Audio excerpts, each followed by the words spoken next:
Dolphins quarterback and the Dolphins quarterback of the future. He's Tua Tagovailoa, who's back on the program. Good morning, Tua. What did you think of the Matthew Stafford trade? Good morning, Dan. Thank you guys for having me. I don't know too much about how these trade deals work, but I think I think the two organizations, pretty much got what they wanted. I don't know too much else about those things. Where are you right now? I'm at home. I'm in my office at home. Is that your bedroom?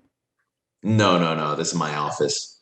What do you got in there? You got some trophies there behind you? Yeah, I do. Well, what's the one that if you had to get out of the house, you'd grab? I'm not too sure. I'd probably grab the football.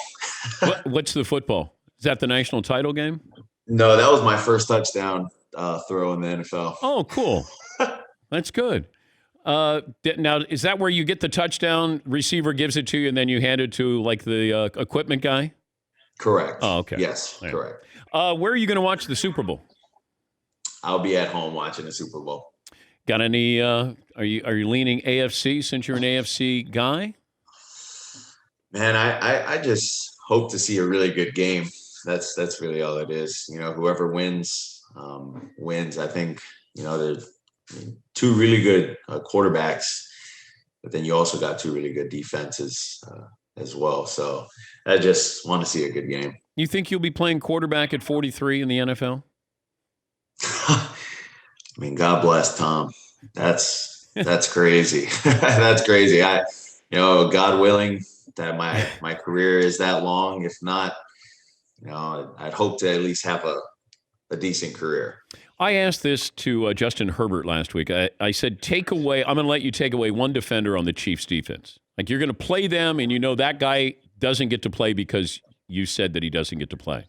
Who would that guy be? Who would that guy be? I think it's hard to just pick out one guy because studying their defense, I mean, these guys are multiple defense. They, first and second down are normally downs where you understand or you kind of know what their defense is going to give you. And third down is when they switch it up. But as for the Chiefs, they do what they do on third down, on first, second, third, and fourth down. You just never know what you're going to get with them. I just think it's very hard to pick out one guy. Herbert said Tyrann Mathieu. Tyrann's really good too, but when they're pressuring, and I mean it just really makes it hard. How many times did you go to the line of scrimmage at Alabama and know it was going to be a touchdown? I would say a little over 50%. A little over 50%. Wow. Yeah.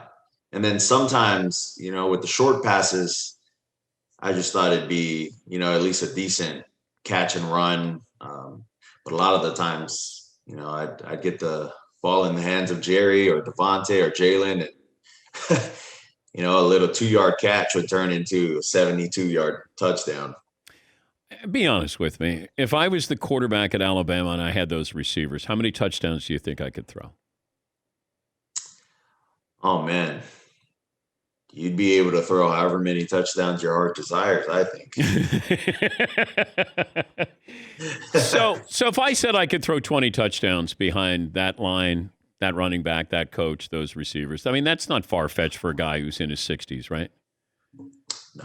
Okay, thank you. Not those guys. I appreciate that. He's Tua Tagovailoa joining us on the program. What do you miss most about Coach Saban?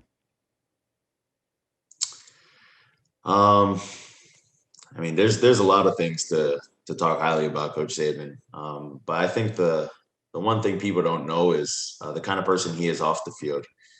He's very soft-spoken, very tender-hearted, very loving, and very caring of a person off the field. No one would expect that from someone like Coach Saban, because when they see him coaching, he's just another person. He's yelling at someone. He's screaming at refs. So I don't know. There's a lot of memories that I have with Coach Saban. What about will you not miss about Coach Saban? See, I don't know. I would say you're playing with fire there, because in order to miss, his who he is off the field, you got to accept who he is on the field before you can really appreciate who he is off the field. Because without the pushing and whatnot, you wouldn't how would you say it, respect him the same way you do, because he expects the best out of you. Update me on your health of where you were in September to say now. Like, how is there a big difference in how you feel, mobility, all of that from September to now?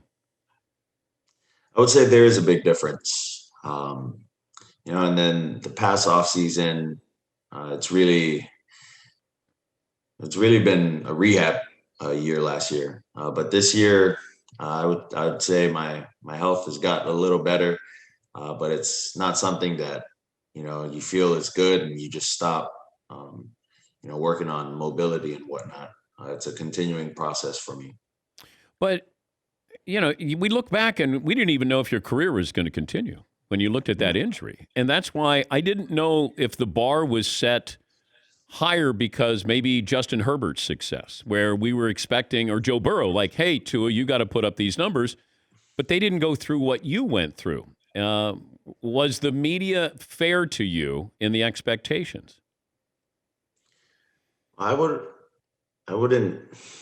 say I wouldn't know too much, because I never paid attention too much to the media with what they had said, or with what was going on. Really, the only time I'd ever understand, about the hype was when I got interviewed, by the media for the Miami Dolphins. But as far as expectations, I have really high expectations for myself, and I didn't meet those expectations this past year. What's it like to hear your name, or have people tell you that your name's involved in possible trade talks with Deshaun Watson? Yeah, I would say that's something that I can't control. I don't have any control over, those trade deals and whatnot. But for me, my job is to, help our team win games and, help our offense contribute to the success of the team. Yeah. Well, I was going to buy a Tua Dolphin jersey in the offseason. I don't, like, I just want to make sure you're still going to be there, though. Like, should I wait till August here, Tua? Well, honestly, I'm not too sure. Like I said, I can't control, things that I can't control. What I can do is continue to work hard, and hopefully this upcoming season. Maybe I get an Alabama jersey. I'll get a Tua Alabama jersey. Then I'm safe. What are you doing with Verizon this week?